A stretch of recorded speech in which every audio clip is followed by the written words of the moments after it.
The Power of the Dog is as independent as an independent film gets, aside from its BBC and Netflix partnerships in terms of its distribution, but this year's frontrunner at the Oscars with a massive 12 nominations including Best Picture, Best Actor, 3 for Best Supporting and Best Director was one I've recently watched on Netflix to tell you if the hype really is legitimate. First, I believe Jane Campion will be a standout at this year's Academy Awards, not least for her excellent directing abilities, but also for her intuition in bringing together experts such as Ari Wenger, which, as of yesterday, I'm almost certain he's the one for Best Cinematography is the one to beat, but nonetheless, The Power of the Dog is a western based around Montana in 1925. As far as Hollywood and the rest of the world were concerned, the western genre was dead, although for a few, I'd say, underwhelming remakes, and maybe aside from True Grit, it has not made a swift comeback from its golden era, and not since True Grit and Eastwood's fantastic action revenge Unforgiven in 1992 has it made its mark by winning the greatest in film honours. However, when I was watching Power of the Dog, I managed to retain that same feeling as I did when watching a few Eastwood or Wayne classics, that old school American middle of nowhere with nothing but dirt and despair feeling. It's one that you usually get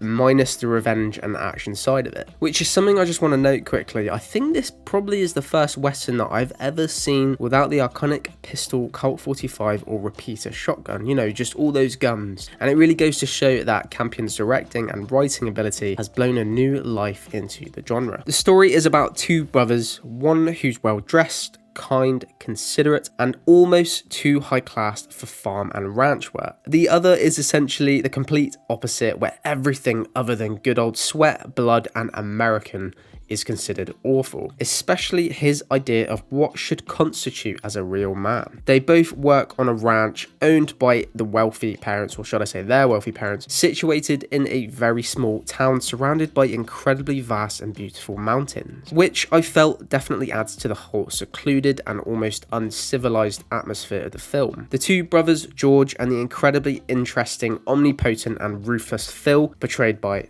Benedict Cumberbatch, have an immense amount of respect from everyone in the town. George finally falls in love with Rose, portrayed by Kirsten Dunst, who gives a stellar award-winning performance in my opinion, as the widow owner of a bar and hotel with her son Peter, who both don't really belong in either of the Burbank brothers' lives, not the ranch or even the high society worlds in which they both live. But where The Power of the Dog really gets interesting is the character of Phil and his close relationship with Peter, portrayed by KodiSmit-McPhee, who is also up for another award. To describe the last hour of this film as tense and gripping would be an understatement. I mean, it's not exactly thrilling or even exciting, to be perfectly honest with you, but its underlining strength is the mystery of its characters. All of them. Campion very slowly draws out a picture of each of them to a point where I was dying to see the end. Glued to what Phil's character would do or say, and to this slow, pitiful hole that Rose was finally falling into.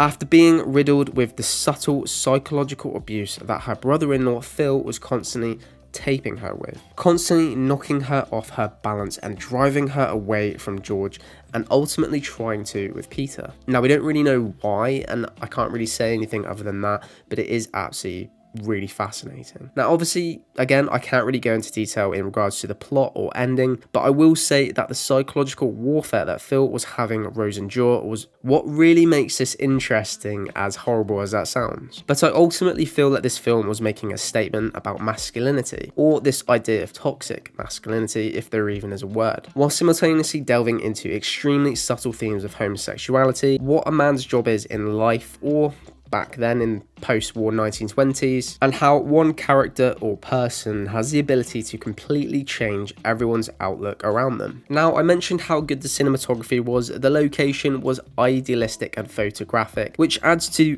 Aris's chance of taking home that Oscar. Even June will struggle to beat this one there. The performances were better than the story for me personally. Each person was interesting, and I particularly liked the conflict between Rose and Phil. Even straight from the start, I knew that they would clash in one one way or another, and even the intricate looks and mannerisms from both Cody and Cumberbatch were enough to get them nominated, and you will see what I mean when or if you do watch this film. I definitely believe this will hit harder with the critics and technical fanatics than with the general public, but I would say that my strengths with this film are the performance and the aesthetically pleasing landscapes, more than anything else. The story was very linear and not at all really overwhelming, but the slow-paced aspect straight from the outset wasn't enough for me to stop watching. It lasted for quite a while, but if anything, that and the character performances helped bolster my expectations and really made me want to watch to the very end, and I'm really glad I did. Don't really expect any high-octane